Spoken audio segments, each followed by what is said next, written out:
Morning, everyone. Welcome to our new episode on The Agenda. The Agenda is a program brought to you by our friends from Everything for Good, Everything for God Consulting Incorporated in cooperation with Impact Publishing. It's a beautiful Friday morning. Thank you for being here to our friends in media. We have a very interesting topic today. Uh, of course, every time napapakinggan natin ang balita tungkol sa mga Bureau of Corrections. Anomalya, kontrobersya, patayan, puro bad news na lang. That's all we hear so far. This time around, I think it's time for us to really be more informed and more aware about the good news that are happening inside our Bureau of Corrections. And today, we are honored and privileged to have with us resource persons who can perhaps share whatever they think that can be good. Kasi dito sa programa natin, it's really everything for good. So for today, we have on my right, isa sa mga pinakamatapang na tao dahil sa pangalan pa lang matapang na talaga. Pinangalan po siya sa 2 general. At siya po ay naging isang general. At hanggang ngayon, isa pang general. Without further ado, sir, with much respect, let me introduce to you our resource speaker person for today. None other than our Director General Gregorio Pio Katapang of the Bureau of Corrections. Welcome to our program, sir. Yeah, maraming salamat sa invitasyon and I'm honored to be one of your guests. And then one of our guests also to give a different perspective from the way the Bureau of Corrections perhaps was handled before and being handled today.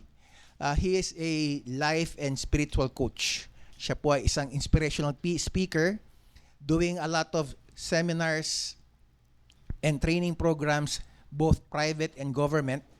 Naging speaker po siya sa mga ahensya tulad ng Philippine Navy, ng Philippine Marines, Civil Service Commission, at siya rin po ay naging pastor. Pero most importantly, ang ating isang resource person ngayon ay nanggaling po sa Bucor. At hindi po bilang namamahala, bilang isang former PDL. No other than Pastor Gary Galvez. Thank you. A pleasure to be here. Jen, magandang umaga po. Unahin ko na yung tanong kay General Katapang, sir. Naging general na kayo sa Army. Chief of Staff na kayo. 4-star general na ron. Hanggang ngayon, 4-star general ka pa rin. Maitanong ko lang, sir. What made you decide to continue public service? And this time around, instead of the AFP, you have perhaps a bigger headache. I'm not sure if it's a bigger headache in the Bureau of Corrections, sir. Yeah, of course, yung nga, looking back, kung paano ako napunta dito, talagang it's something providential, masasabi natin, no? Kasi I entered the military at the age of 17 and then fresh from high school, and then I was able to serve the country as a military officer for 38 years, 2 months and 10 days. No? And then after retirement, umatras ako sa probinsya. Nag-farming ako. But every day, I was looking back. Binibila ko ilang beses na ako dapat na nasaktan o namatay dahil sa nando tayo sa front lines. Sabi ko, Lord, 9 times na pala ako dapat namatay. Thank you very much. Binuhay mo pa ako. Maybe perhaps I had a mission in the military. Pero sabi ko, Lord, baka naman i-recall mo na ako kasi ano na tayo, mission accomplished. Sabi ko, bigyan mo ako panibagong mission. So I was praying hard every day while enjoying my career or my retirement na bigyan ako ni Lord. Kaya kuminsan, you have to be careful of what you wish for. So binigay sa akin ni Lord itong next mission na to. So doon tayo siguro magandang umikot itong ginagawa natin sa Bucor. Masingit ko lang, sir, ha? Nung sinabi niyong nagdasal po kayo, meron po ba kayong specific na hiningi o na-request kay ating Panginoon? Sabi ko, bigyan mo ako ng something that can also be of service again to the country. Kasi may mga offer sa akin na pwede ka bang maging chief security ng ganitong korporasyon, ganitong malalaking project. Sabi ko, hindi muna. No? So, I want to enjoy my retirement. But after so many years of enjoying my retirement, sabi ko, baka pwede makaservice ako ulit sa gobyerno para makatulong sa gobyerno. Given your current position, sir, and mahigit 1 taon na rin kayo dito sa Bucor, naalala po namin na at the onset, marami na kayong ginawang reforma. Maaari po bang i-share ninyo yung the most significant accomplishment that you've had since you started at Bucor, sir? Well, ang pinaka-significant dyan is being able to assess the situation here in Bucor, no? Talagang napakabigat ng nangyari sa Bucor. 50 years siya napabayaan eh. Ang Bucor, ang kulungan sa Bucor na huling pinagawa pa ng tatay ng ating presidente. 1973 o 41 years ago na o 51 years ago na. Ang capacity lang dyan, 12,000. Ngayon, 53,000 na kami. 41,000 na sobra ang Kaya nagsisiksikan and congested. Diyan nagsimula lahat ng problema. Yung congestion. So, pero matanong ko na ngayon kay Pas G. Kasi kung from the outside looking in, si ating DG, kayo naman Pas G, from the inside. Historically, nung kayo po ay nakasama doon sa loob ng Bilibid, pwede nyo bang ma-share yung naging karanasan ninyo noon at kung ano yung sa tingin nyo na magandang nangyayari ngayon sa Bucor? Ako, with all due respect, no? May iba-iba kasing elemento sa transformation ng isang tao. Yung una, yung inmate ba, gusto niya magbago. Kasi may programa naman talaga ang Bucor para sa mga inmate na gustong magbago. Pero isa sa malaking paniniwala ko, sa takdang panahon, nagtatalaga ng tamang liderato ang Bucor. In my time na naka-incarcerate ako during my imprisonment, nakakita yata ako ng 5 o 6 na nagpalit ng mga direktor ng mga panahon ko na papalit-palit at that time. In which na ang pamamalakad ng pinaka-direktor ang nagiging impact sa nangyayari sa Bucor talaga.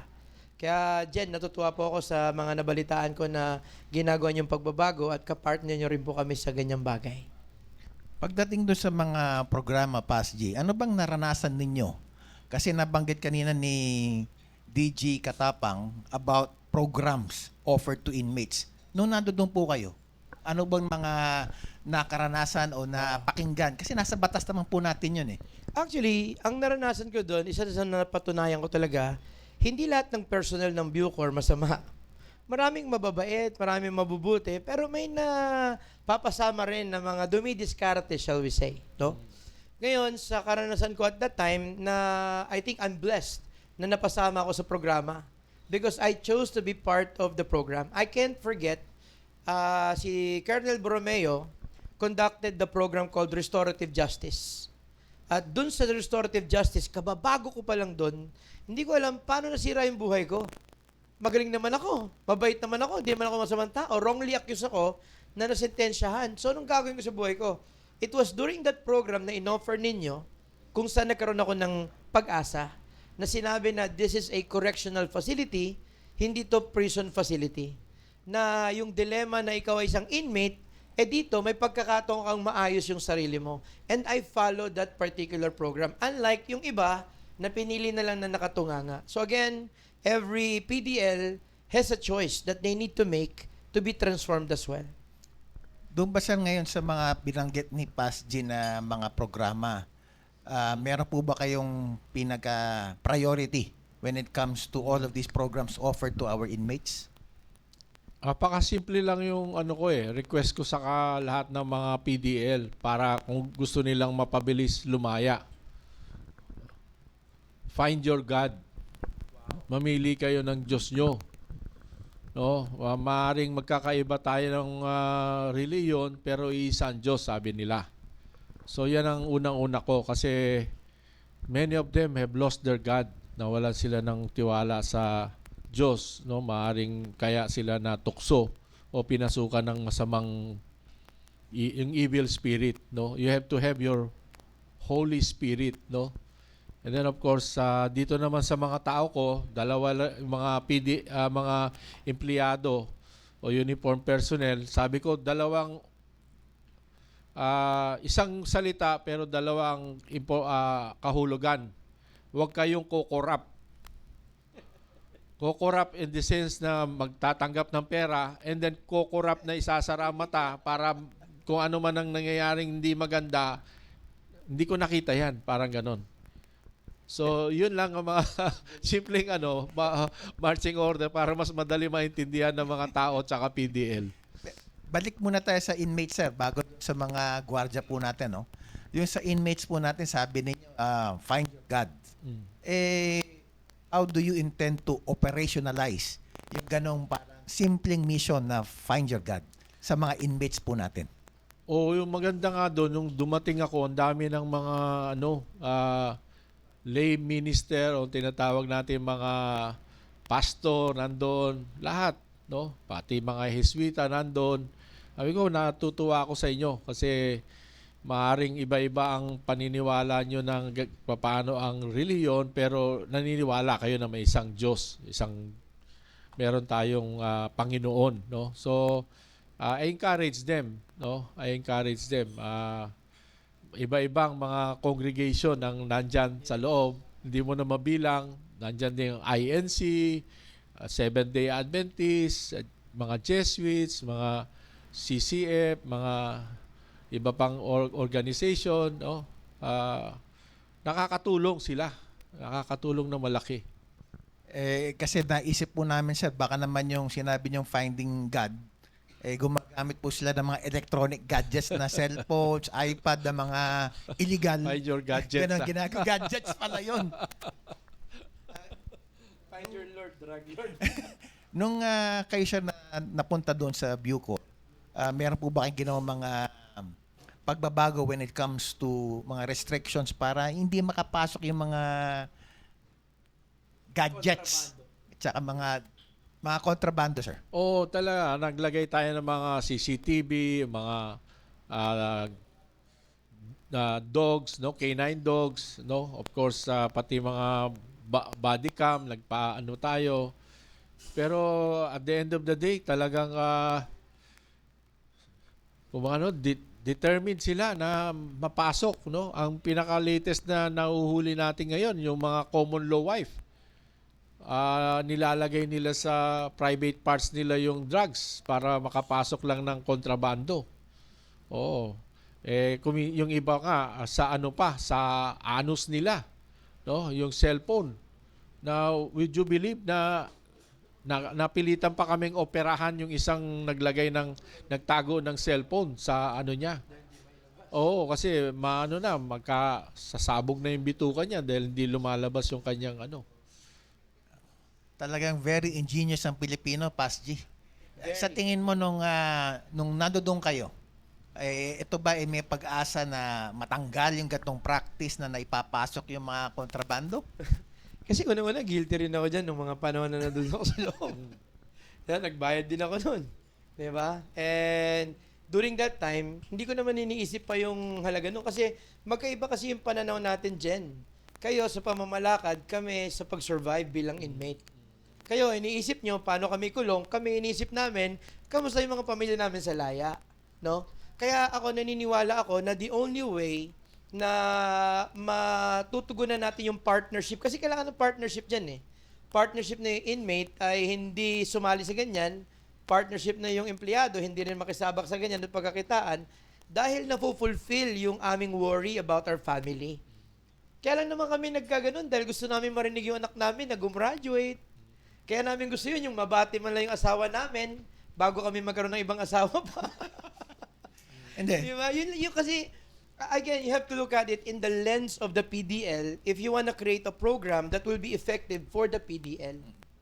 So, going to the concerns of the PDL na gusto makausap yung mga pamilya, di ba sir, paano yung mga magiging PDL na nandoon po sa Iwahig, mga ililipat nyo sa Iwahig, napalitaan ko sir na parang online na lang po ba yung bisita? Paano kaya magagawa ng paraan para madalaw talaga ng mga pamilya yung mga taong nasa loob ng kulungan? Yeah, ang una muna, ngayon idalaw through laptop, nakakausap sila. Pero in the future, because napakalaki naman yung Palawan or Iwahig Prison and Penal Farm, bala ko na maglagay na ng isang baryo. Ang tawag doon, Barrio Libertad. Wow, free. O yung mga pamilya nila, if they are willing, they can be relocated in a place na parang transient na pwede sila magbisita dahil ang program natin ngayon dito sa Palawan, it's because malaki na yung it's about 28,000 hectares. Kaya sabi ko nga, yung lahat ng preso, ilipat natin sa Iwahig, bigyan nating tagkakalahating hektarya, sobra pa ang lupa. No? So why not ilipat na lang natin yung mga pamilya nila? And then gagawin na nga natin PESA zone yung 25,000 hectares ng mega PESA zone ng agro-industrial, aqua-industrial, and then a lot of development will be coming in.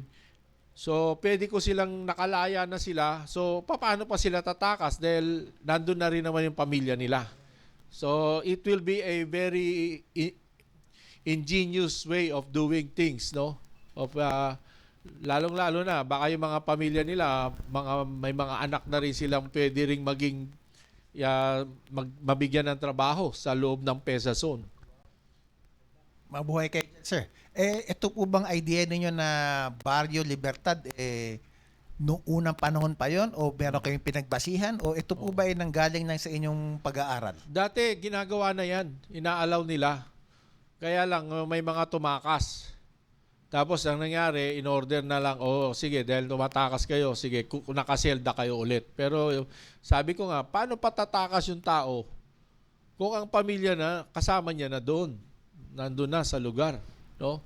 At kung yung mga iba namang pamilya na talagang hindi na sila dinadalaw, hopefully, paglaya nila, i-absorb na sila doon. Kasi nga, kung magiging industrial zone yon, paglaya nila, may trabaho pa rin sila. Oo.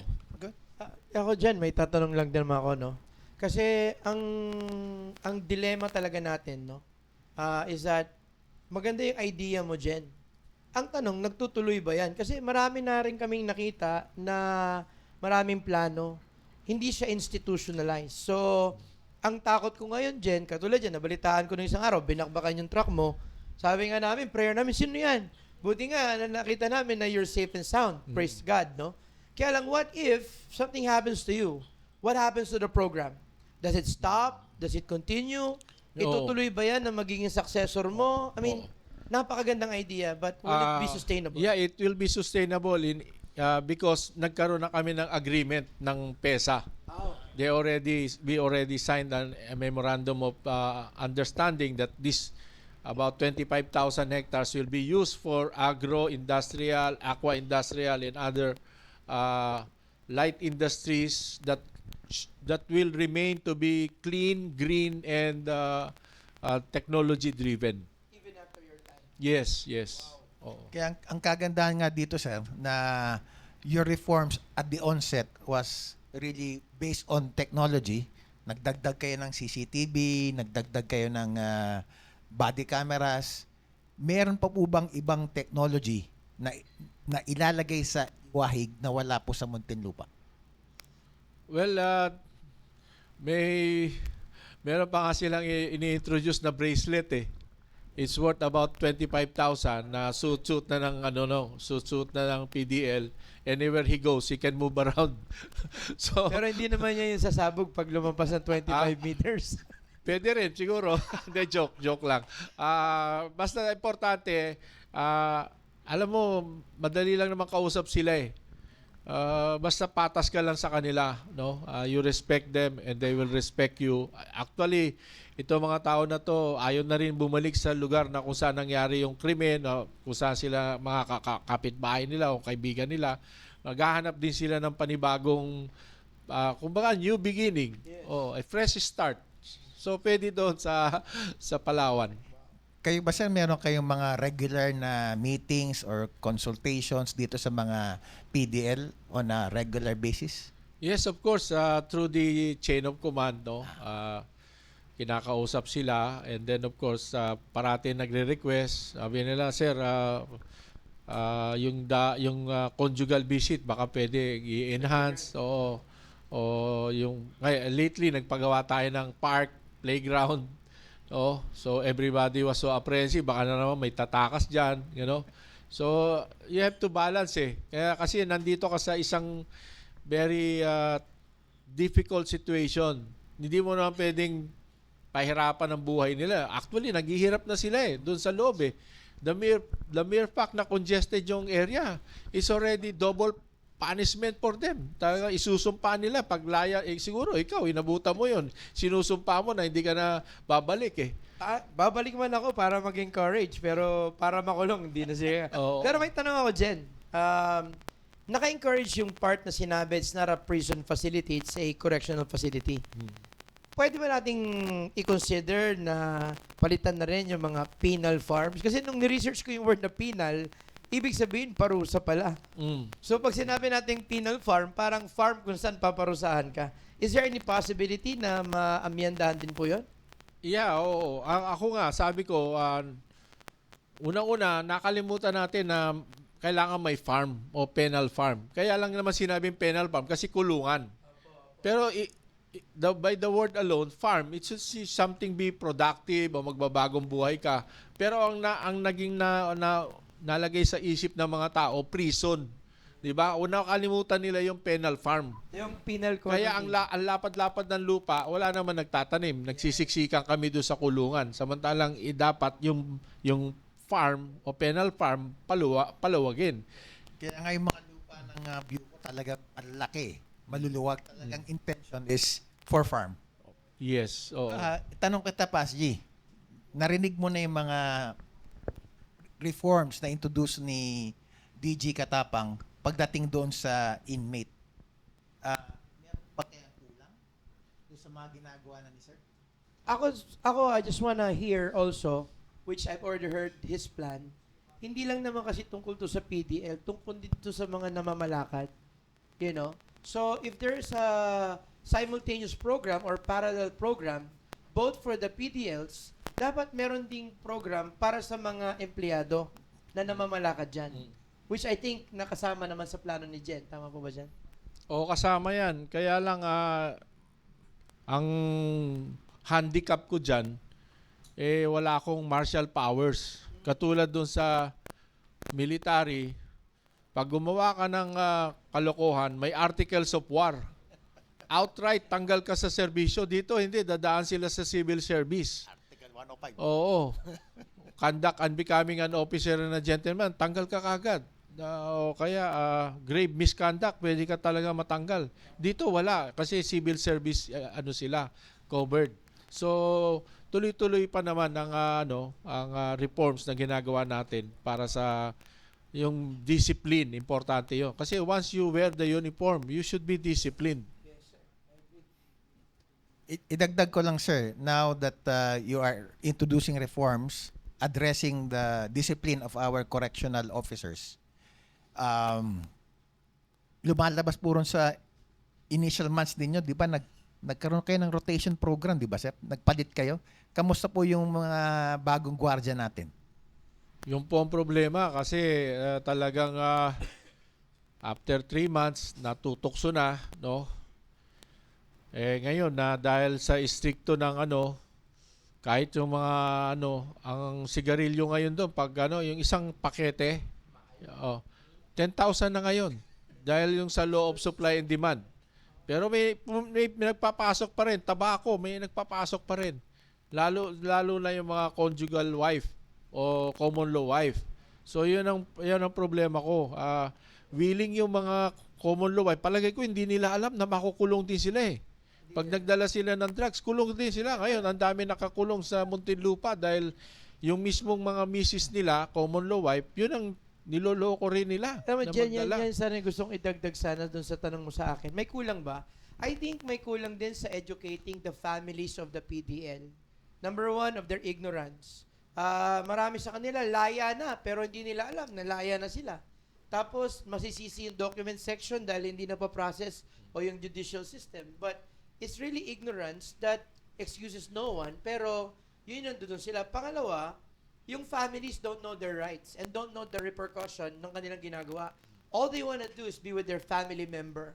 Pero hindi nila alam paano. Siguro, just as merong programa dun sa inmate na bagong pasok, baka pwedeng gawan din natin ng programa yung pamilya na paano nila suportahan yung inmate nila habang nakakulong din po, sir. Yun, of course, yun nga, pumasok ako dito na nagdarasal. Kaya hanggang ngayon, nagdarasal ako. May isa akong dasal ngayon, nitong Holy Week, na sana madesisyon na ng ating mataas na hukuman. Kasi nga, di ba, nag-justice summit tayo on how to decongest the prison. No? Nandun si Supreme Court Justice, nandun si Presidente, nandun si Senate President, si Speaker, si SOJ, lahat ng mga ang sabi, no, pag naibalik yung GCTA, na katulad mo, kaya ka napalaya na maaga dahil sa GCTA, pag nabalik yun, hindi lang isang mapapalaya, 10,000 kaagad. Kasi nga natanggal yan. So yan ang prayer natin parate na magdesisyon ng Supreme Court in favor of the GCTA kasi nga talagang ito lang ang paraan para ma-decongest natin immediately. Kasi yung pagpapagawa ng bagong kulungan, although may pera naman, it takes time. Hindi naman pwedeng kinabukasan, natayo na yan. So, pero ito, pag ito na desisyon na ng Supreme Court natin, no, nasa kanilang pag-iisa, 10,000 or more ang mapapalaya natin. Ako naman, may prayer ako yung dadagdag dyan sa GCTA. Sana naman, sir, pag naaprobahan naman yan, sana yung implementation yan, tama rin ang pag-implement. Kasi, kaya natigil po yan dahil naaabuso rin yung GCTA ng mga nakaupong opisyal in terms of nabibili yung GCTA. So, sana po, magtagumpayan dyan. You have our support. Opo, nangako naman ako, hindi po for sale yan. Talagang, kasi kung kayo pupunta doon, talagang maawa po kayo. Yung iba doon, matanda na talaga. Hindi na nasa wheelchair na. Remaining days of their lives, kung pwede sana mapalaya na sila. Makasama naman. Makapiling naman yung mga pamilya nila bago sila pumanaw. Balik lang tayo, DG, doon sa ating mga correctional officers. Nasabi nyo nga, yung unang palit ninyo na mga bagong graduate, medyo maganda yung performance, pero after a few months, nagkaroon na ng temptation. Gaano ba kadalas, sir, yung training ninyo? At saka kung ano ba yung nakalagay doon sa training ng mga correctional officers natin? Alam nyo, pag iisipin mo, napakatagal na talaga ng Bucor. Parang kasame ng founding ng PMA, 1905. Pero, Bureau of Prisons na yan. Pero, yung lately, nagpasa ng batas no, RA 10575, ginawang uniform lahat ang mga empleyado diyan. No? Dati civilian. Kaya, ambawa, ikaw civilian ka, college graduate ka, MNSA nag-exam ka. In-applyan niya, alam mo, position, 1-star general. Binigay sa kanya.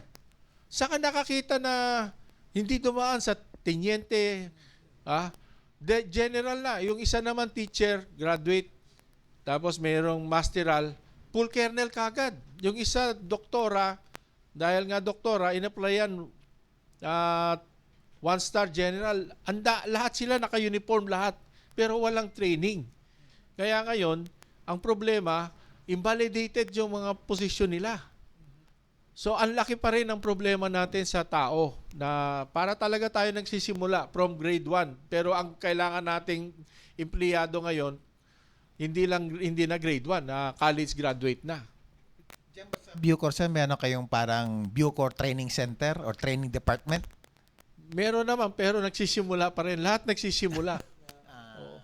So talagang marami pang hahabulin. Pero nga, sabi ko, yung 50 years na napabayaan, we have to turn it around in 5 years' time. Kasi nga, sa June, magsosona na naman si President. 4 years to go na lang. So, ganun kabilis ang sitwasyon natin. Jen, anong possibility na if the administration change, will you also be replaced? Of course, siyempre, I work at the pleasure of the President. And what happens to the programs that you intend to do? Yun nga po ang problema. So hopefully, matapos natin ito, ma-turn around natin hanggang 2028. And then of course, yung next administration, kung mapapalitan man ako, itutuloy yung mga reforms na ginagawa natin. Balik ko lang, sir, yung usapan dun sa training ng inyong mga empleyado. Ano pa ba dapat ang kailangan o ano ang kulang talaga? Ako, ang pinakakulang is yung integrity. Yung integrity. Oo. Oo, kaya kailangan yung tibay ng loob na hindi makukurap. Na may dalawang meaning. Pero pagdating naman sa training kasi, sir, si PASG, isa na siyang tawag dito, bihasa pagdating sa training ng mga kawani ng gobyerno. Paki-explain naman, PASG, yung mga ginagawa mo bilang contribution mo para mapaganda yung ating mga... Isa sa mga ina-advise lagi namin is don't create an event. Make a program. Kaya if you make an event to just cleanse something, if you make an event to empower something, ano lang po yun, impact lang yun. It doesn't create any long-lasting thing. Pero kung parang enrollment po siya into a program that it's instilled, mas maganda po yun na nagkakaroon ng progression. No? Kaya nga tinawag siyang training and development. Progressive talaga siya. So sana, yung gagawin na programa natin, sa pagpasok nila, parang Bible study lang yan eh. Hindi naman kita pwedeng sharean ng theological aspect kung kasasali mo lang sa Bible study. So dapat naayon din yung training program dun sa antas na meron sila. So kung ngayon, 3 months to 6 months, ito yung training program ng kadete. Di ba? After ng 9th month to 12 months to 2 years, ito naman programa niya. Umaangat na siya sa kanyang role. I think there should be a program that should be designed that way.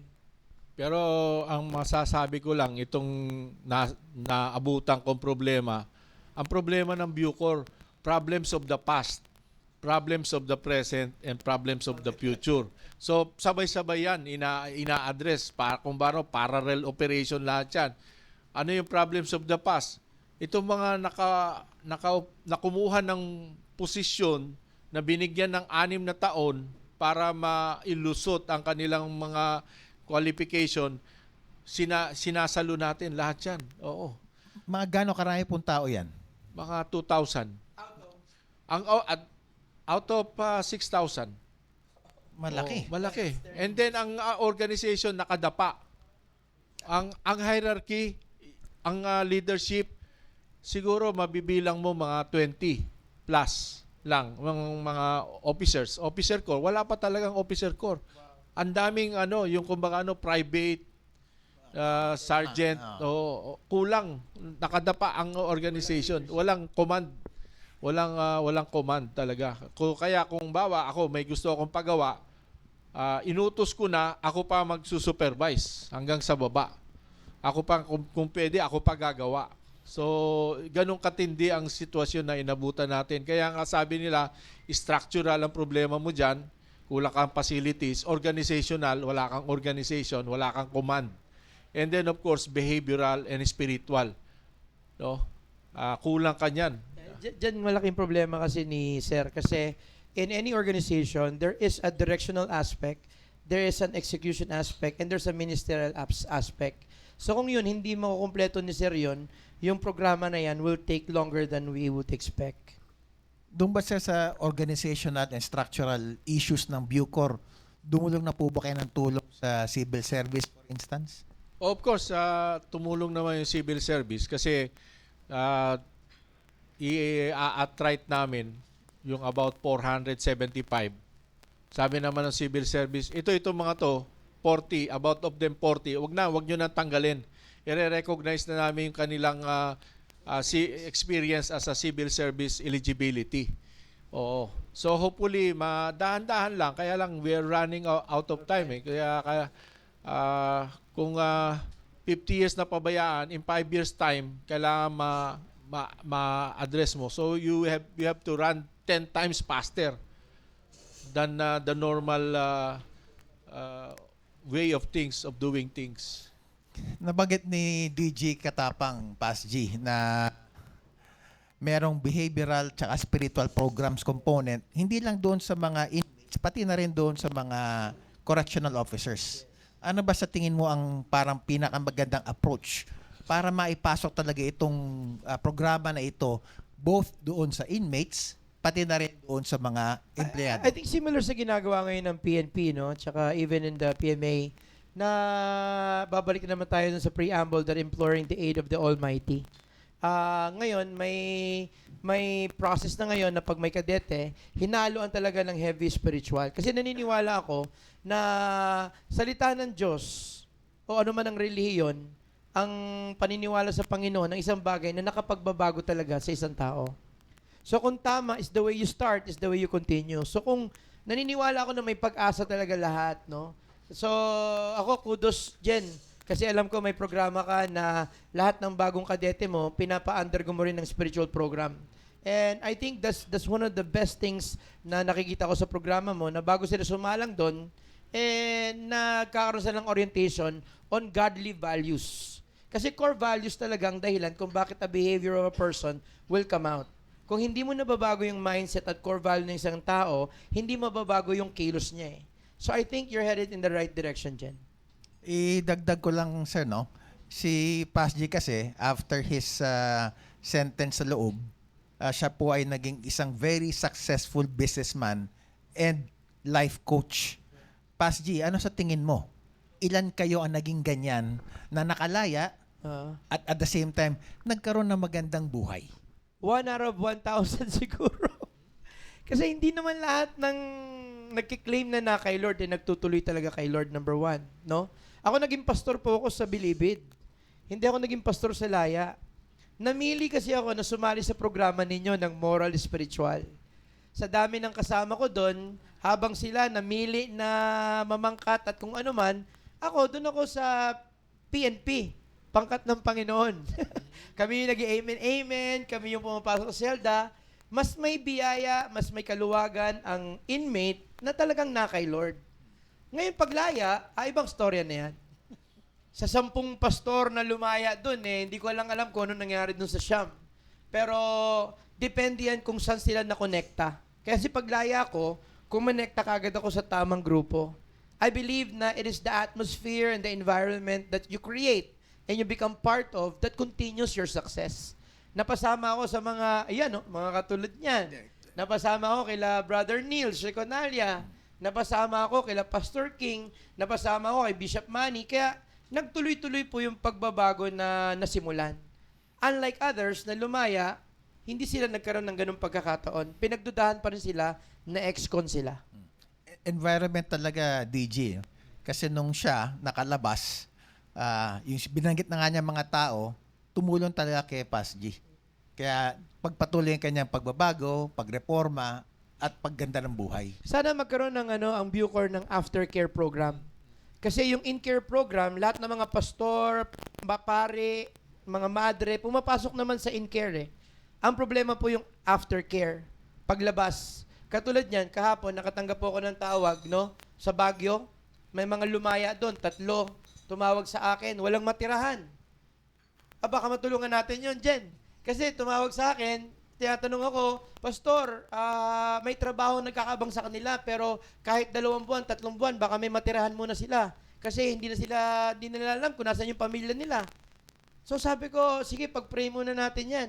Wala silang halfway house na pwedeng tumanggap sa kanila habang sila'y nagsisimula. At take note, naalala ko po, Jen, nung lumaya ako, gulat na gulat ako, Galvez, laya ka na! Laya na ako? Hindi nga. Parang yung pakiramdam na, laya na ako? Ganun yung pakiramdam. So, dadaan ka sa proseso, clearance, ganyan-ganyan. Pagdating ko doon sa clearance, binigyan ako ng 1,000 something. Oh? Parang kinumpute na nila yung pamasahe. Kinumpute na nila yung paano ka dumating sa... Alamin ko sa ka nakatira, kukumpute nila yung barko, aeroplano, ano man, at bibigay sa'yo yun. Pero paglaya mo, saan ako pupunta? Anong gagawin ko? Hindi pa nga ako alam kung tatanggapin ako ng pamilya ko. Ganun yung nangyari sa 3 yun. Ngayon, homeless sila ngayon. Wala silang matuluyan at di ko sila matanggap-tanggap dahil 3 sila. So, Jen, paano natin masosolve yung ganung problema? Tulungan mo ko. Alam mo na pala ang gagawin. Oh, willing naman kami makipag-partner sa iyo. Okay? Ha? Hindi siya doon sa in-care programs na sinasabi nga ni Pastor Gary, nakasaad naman po yung sa batas eh. Pero ang magandang revelation kasi ni Pas G, na optional pala yun sa mga inmates. Pwede ba yun, sir? Is it within your authority na gawing mandatory yung mga gantong klaseng programa sa mga inmates para meron sila ginagawa talaga na hindi sila mapapasama sa masama? Oh, marahil maganda tong pinapunta niyo ako dito. That will be my next project na. Amen. Oo. Susundan natin, gagabayan natin. Kasi ang pagka, di ba, laya na. Kasi ngayon talagang yung problems of the past and the present ang ina-address ko eh. Yung problema na yun, problems of the future na yun eh. So, mabuti na sabi mo. Gagawin natin ngayon, pag nagpalaya tayo, papapirmahin natin sila. Willing ka ba maging maging member ka ng aftercare movement natin na gagabayan ka namin? Kasi freedom niya na yan eh. Baka hindi, ayoko yung pakialaman nyo kami. Bahala na kami sa buhay namin. Sir, may vocational program kayo sa Bucor na napakaganda. Na TESDA approved. Oo. Ang dami kong kilala na gumraduate doon, pero paglaya, ayaw tanggapin. Kasi nga ex-con. Pero graduate ng mechanical, welding, electrical, plumbing. Ang ganda kasi pag nasa kulungan ka, wala ka namang gagawin eh. Pero sila na master na nila, may certificate sila. Pero yun nga, may mga may process pa na kailangan nilang magbalik sa TESDA, may kailangan pang certification na wala naman silang budget kasi yung binigay ng gobyerno hanggang pamasahe lang pa uwi. Oo. So maganda yan. That can be our project after this meeting. Pag-usapan natin. Sorry, Jen, ha? Hindi, Dinagdagan ko yung problema problems niyo. of the future yan eh. Di ba? Sabi ko, ako nakapokus ngayon sa past tsaka present. Ikaw, problems of the future. Mabuti ikaw, nakalusot ka. Kasi problem of the future ka eh. Nung lumaya ka eh. O mabuti na, dapat ipalawakin mo. O, tulungan mo na lang ako para mas madali natin masolusyonan. Okay. Sir, before I open up the floor to questions from our friends in media, siguro on a personal note, sir, ano bang pinakamahirap na ginagawa nyo ngayon dyan sa Bureau? At kung nahihirapan po kayo, ano yung pamamagitan ninyo para ipagpatuloy lang yung mga ginagawa niyong pagbabago sa Bureau? Of course, yung mabuti pa nung nag-military ako, dumaan ako talaga sa proseso eh. Alam ko lahat problema. Team mula ako tenyente, kapitan, major, colonel, hanggang nag-general, hanggang nag-4 stars, inwerte. Pero ito, laki ng problema dito. Talaga. 10 times ito, mas mahirap. No? Ang naggagabay lang sa akin dito, maniwala kayo sa hindi. Lahat ito problema, isipin ko ngayong gabi. no? Itutulog ko ito, idadasal ko to. Paggising ko sa umaga, may sagot na. Ang Holy Spirit ang nagbibigay sa akin ng sagot, no? So, kaya ang willpower natin, ang courage natin, no, integrity natin, and then of course yung loyalty natin para sa bayan, para sa taong bayan, para sa bansa, nare-rejuvenate tuwing umaga. Kaya hindi tayo lahat ng problema may solusyon. Kaya lang iporsige natin. So sa papamagitan nito, kaya mga ganitong show, pag naimbitahan ako, umaattend ako. Kahit na medyo security problem para sa akin pag gumagalaw ako. Pero because of you, I know you can be our partners, allies in this endeavor. Para sa bayan naman to, para bigyan natin ng second chance itong mga kababayan natin, mga kapwa Pilipino natin na magkaroon ng bagong pagkakataon katulad mo na naging successful. Sige sir, maraming salamat doon sa inyong emphasis about facing all of these challenge. It all really boils down to your connection upstairs. Meron lang po questions coming from go ahead please. Sige, go ahead. DG, good morning po. Jason Rubrico ng SMNI. Ay, good morning po. Nakakatuwa po na marinig yung mga programa at reforma na ginagawa po ninyo dyan po sa Bucor. Sir, in connection lang po dun sa nangyari kamakailan, we know na pinagbabaril yung back-up vehicle kamakailan po ninyo. Kamusta po yung investigasyon? Natukoy na po ba? Kasi I believe meron po tayong investigation in coordination with Philippine National Police. Natukoy na po ba if ever sino po ang hinala po natin? Ngayon, ongoing po yung investigation. Pinapaubaya ko na po sa PNP yan dahil hindi ko na masyadong kayang harapin yan. Hopefully, magkaroon po ng outcome yung sa investigation nila kung paano nangyari yung ng pagkatama ng sasakyan. Pero sa tingin sa ngayon, sir, meron na po kayong hinala kung sino po? Marami kasi sa dami naman. Marami kaaway. Talagang marami kami hinaharap na problema pero hindi ko pwede sa inyo sabihin kasi ongoing lahat ito. No, napakalalim ng problema talaga sa Bucor. It has to be discussed in a more private manner and then of course magtulong-tulungan ng other agencies, no? Sir, ano daw sir, nakatanggap rin po tayo ng death threats. Pati na rin po si Sir Pereras. Pwede niyo po bang bigyan ng detalye? Ano yan? Opo, Through text? Siyempre, alam nyo naman po ang pinagdadaanan ng Bucor. Nung pumunta ako dyan, na-assign ako dyan, talagang nagkakagulo. No? In fact, isa sa mga kasamahan nyo, ang unang-unang naging biktima ng nangyaring kaharasan. No? Talagang marami pong problema. Of course, it's a battle between good and evil. Kaya talagang kailangan you have to be strong, you have to be determined, no? Mag-iingat ka lang, doble ingat, no?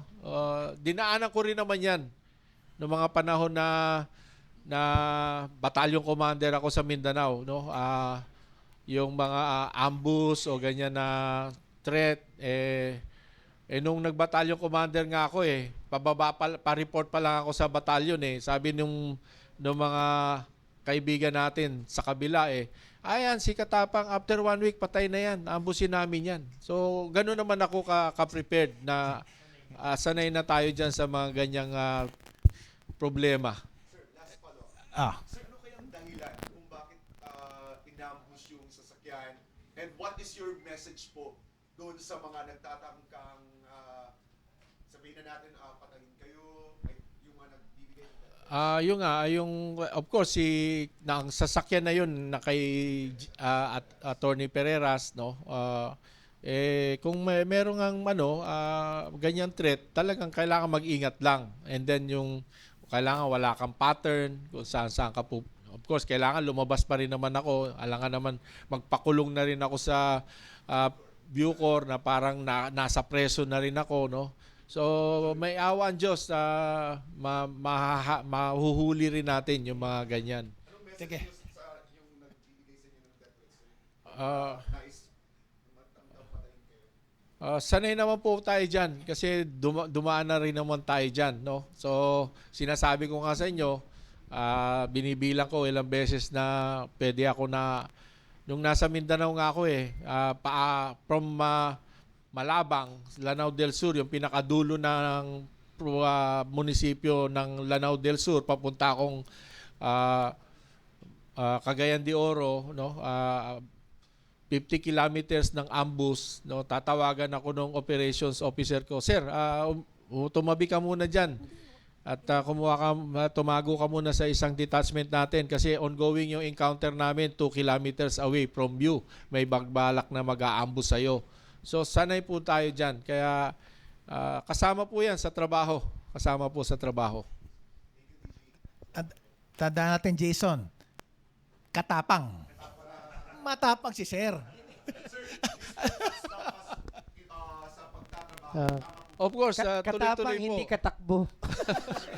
May mission po tayo. This is my second mission to really address the problems in Bucor.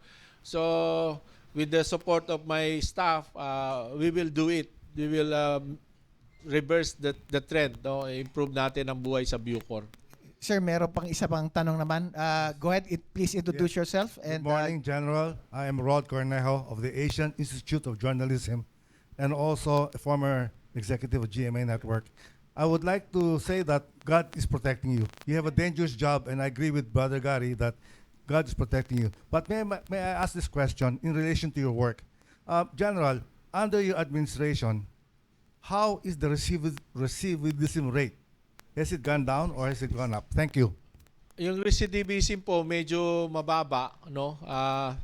Sa Bucor. Kaya po nung nagkaroon ng Justice Summit, nakita ko yung recidivism sa BJMP na mataas, no? Sabi ko bakit hindi nyo na lang sa akin ibigay yan?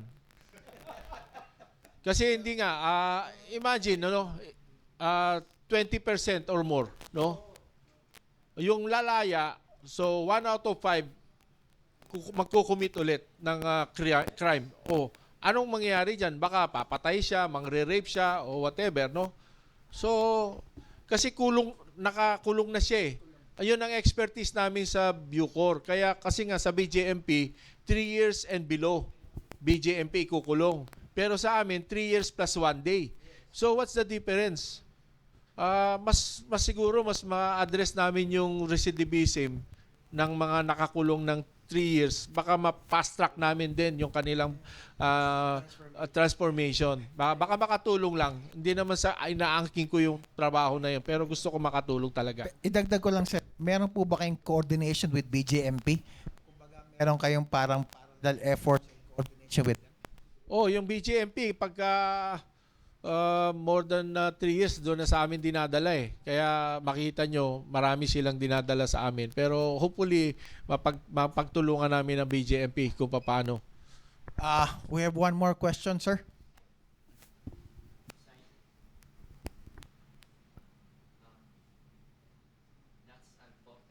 Sa Tribune Post. Basahin ko lang po yung na-comment dito. Sinulat ko po eh. Comment sa live, ano. Pwede po ba daw magkaroon ng mas maaga na magpapalaya o magbigay ng parol ang Bucor every 6 months para mabawasan yung talagang napakarami ng inmates. Lalo na daw po yung PWD at seniors. Binasa ko lang po yung naka-live na comment. Opo. Ang pagbibigay ng parol nasa Bureau of Pardon and Parole.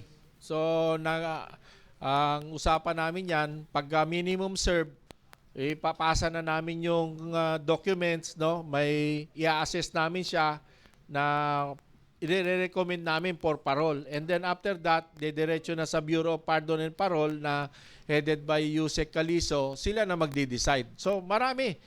Yung pinakahuling pinalaya natin na 700, 250 nun parole. So, they are gaining ground, no? Dati kasi yan, napakalimutan yan eh. Dahil ang gusto ko nga mangyari, lahat ng makasalubong kong PDL, okay lang ka nakulong. Alam niya. And then, kailan ka lalaya, alam niya rin. para meron silang they have something to look forward to. O pag mahaba pa, galingan mo. Kasi baka mamaya pag ibigay na yung GCTA, baka pwede ka na parol, baka ma-minimum serve ka through GCTA. Sir, nagkaroon kami ng ganyan sa Bilibid, sir. Na nakalagay yung pangalan namin, nakalagay kung kailan kami lalaya. Nakalagay talaga dun kung kailan, based sa computation ng GCTA.